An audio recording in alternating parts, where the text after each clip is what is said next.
today's video, I have 15 games for kids and teens and people that require no supplies. Then let's get into today's games. The first game is I'm going on a picnic and I'm bringing, and you go through the alphabet. So for example, I'm going on a picnic and I'm bringing an apple. The next person would say, I'm going on a picnic and I'm bringing a blanket. And you go all the way through the alphabet. Game number 2 is a hop off. Kids hop once on one foot, twice on the other foot, 3 times on the next foot, etc. until you lose your balance or you get tired of hopping. Game number 3 is called 30 seconds. You have 30 seconds to tell a story, but the twist is you have to use 4 specific words that are given to you by the game host. These can be any 4 words you want, but every player will get a different set of 4 words that they have to work into their story. If by the end of 30 seconds they haven't said all 4 of the words, then that person is eliminated. So for example, if your theme is camping, then you have to say all 4 words like tent, marshmallows, raccoons, and beach.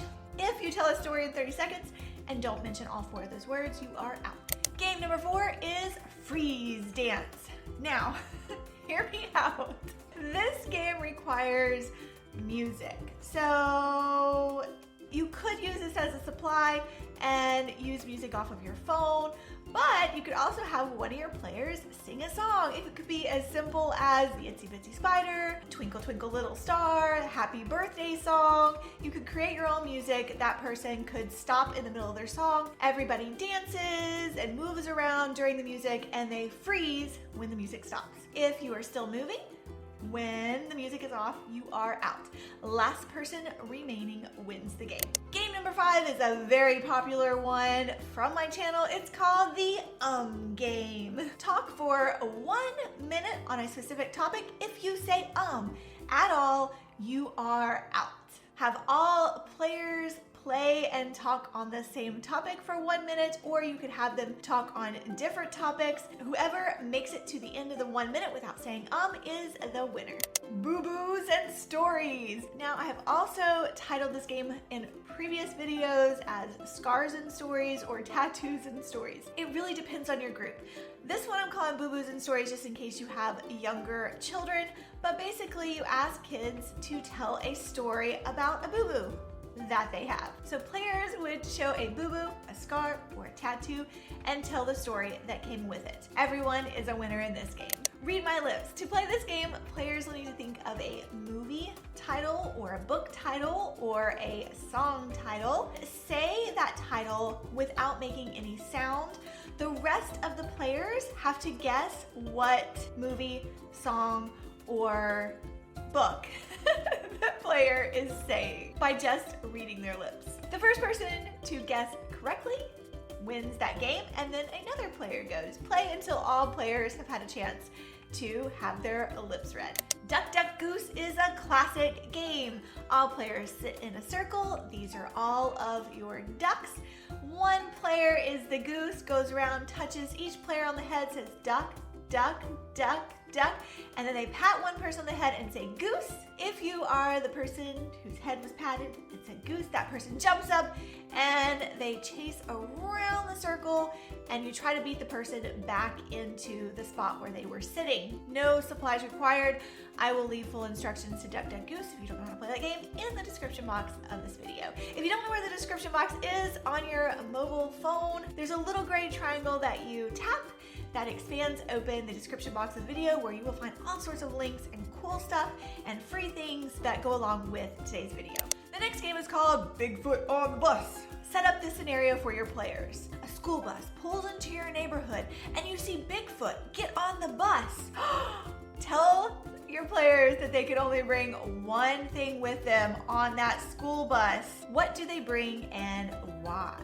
Another classic game is Simon Says. This is where one person is Simon. All the players stand up. Simon will say, Simon says, touch your head. Simon says, touch your nose, touch your ears. Oh no, Simon didn't say touch your ears. Then the players who touch their ear are out. Play until one person remains, and then that person gets to be Simon. Would You Rather is another classic game.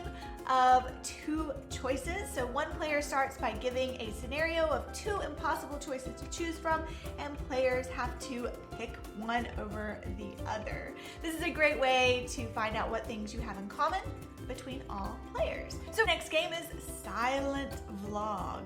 Act out your day silently without any words, and the other players have to guess what you did that day. The next game is called Meow It. Yeah, I said meow, like a cat. Meow, meow. Sing a song but change all the lyrics to meow, and all the other players have to guess it. All right, here's your chance right now. Meow, meow, meow, meow, meow, meow, meow, meow, meow, meow, meow, meow, meow, meow, meow, meow. Can you guess what song I just meowed? Classic tag. Yeah, you can play a game of classic tag where one person is it, they try to touch somebody else, then that becomes it, and you just chase each other around, becoming it. If you get tagged, you're out, last person standing then gets to be it, or you can play where if you touch a person, then that person is the new it, and you just keep tagging each other. So many different ways to play tag. Flamingo. This is a game where you see who can stand on one leg the longest. If you fall over or you have to put your foot down, then you are out of the game. Last player standing wins Flamingo. It was so awesome hanging out with you today. I hope you'll come back to make sure to turn on all notifications for my videos so that you get notified when the next video is posted. I'll see you in the next one. Bye.